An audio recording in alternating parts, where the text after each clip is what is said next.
السلام علیکم ورحمۃ اللہ وبرکاتہ۔ ایک نئی ویڈیو کے ساتھ آپ کی خدمت میں حاضر ہیں۔ آبائی گاؤں امیر المجاہدین اور آبائی ایریا امیر المجاہدین علامہ خادم حسین رضوی، جہاں سے NA50 سے علامہ سعد حسین رضوی صاحب امیدوار ہیں، تو ادھر ابھی فی الوقت رزلٹ روکا جا چکا ہے۔ 6000 کی برتری سے علامہ سعد حسین رضوی صاحب آگے تھے جب رزلٹ روکا گیا اس سے پہلے تک۔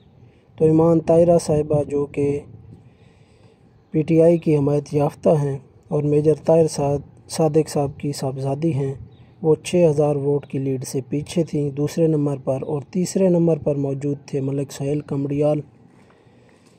اور ابھی کی تازہ ترین صورتحال یہی ہے کہ تمام کارکنان RO آفس کے باہر موجود ہیں اور اس وقت تک کوئی رزلٹ نہیں دیا جا رہا ہے اور اندر دھاندلی جاری ہے۔ تمام کارکنان باہر موجود ہیں، RO آفس کے باہر موجود ہیں، تو کچھ ہی دیر میں انشاءاللہ رزلٹ آئیں گے۔ اگر رزلٹ ہمارے خلاف آئے تو انشاءاللہ بھرپور ایکشن لیا جائے گا، اور علامہ سعد حسین رضوی صاحب بھی لاہور سے روانہ ہو چکے ہیں، انشاءاللہ جلدی ادھر پہنچیں گے اپنے حلقے میں RO آفس کے باہر، اور تمام تر آپ کو اپڈیٹ کر دی جائیں گی۔ ابھی تک بہت تاریخی دھاندلی، اور دوسرا آپ کو PP4 کے حوالے سے بتاتے چلے تو مالک امانت خان راول صاحب پہلے نمبر پر موجود تھے، اور ان کو جب رزلٹ ابھی آیا تو دوسرے نمبر پر پہنچ چکے ہیں، اور چودھری شیر علی صاحب 48,927 ووٹ لے کر فاتح قرار ہو چکے ہیں نون لیگ کے۔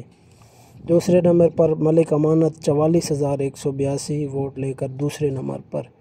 یہ سراسر دھاندلی ہے، کیونکہ ملک امانت خان راول صاحب مسلسل آگے چل رہے تھے اور ابھی یکدم ان کو پیچھے رزلٹ روکنے کے بعد ان کو پیچھے کر دیا گیا ہے، اور چودھری شیر علی صاحب جو کہ نون لیگ کے امیدوار ہیں ان کو یہ سیٹ تحفے میں دے دی گئی ہے۔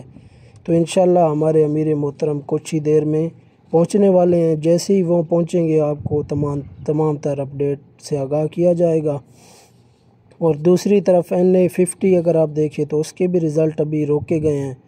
علامہ سعد حسین رضوی صاحب کی آمد جلد متوقع ہے اس کے بعد، اور ابھی کچھ دیر بعد اعلان کیا جائے گا۔ بھرپور کارکنان موجود ہیں، اپنے کثیر تعداد میں کارکنان تحریک لبیک کے موجود ہیں، اور انشاءاللہ NA50 کے سلطان سعد رضوی ہیں۔ انشاءاللہ سعد رضوی کے حق میں فیصلہ ہوگا، آپ دعا کریں۔ اگر نہیں ہوگا تو اس کے خلاف بھی انشاءاللہ ایکشن لیا جائے گا۔ جلدی امیر محترم پہنچنے والے ہیں، اور کثیر تعداد میں کارکنان باہر موجود ہیں، اور رینجر وغیرہ بھی باہر تعینات کر دی گئی ہے گیٹ وغیرہ کے آس پاس کے ایریے میں، اور کارکنان بھی باہر موجود ہیں۔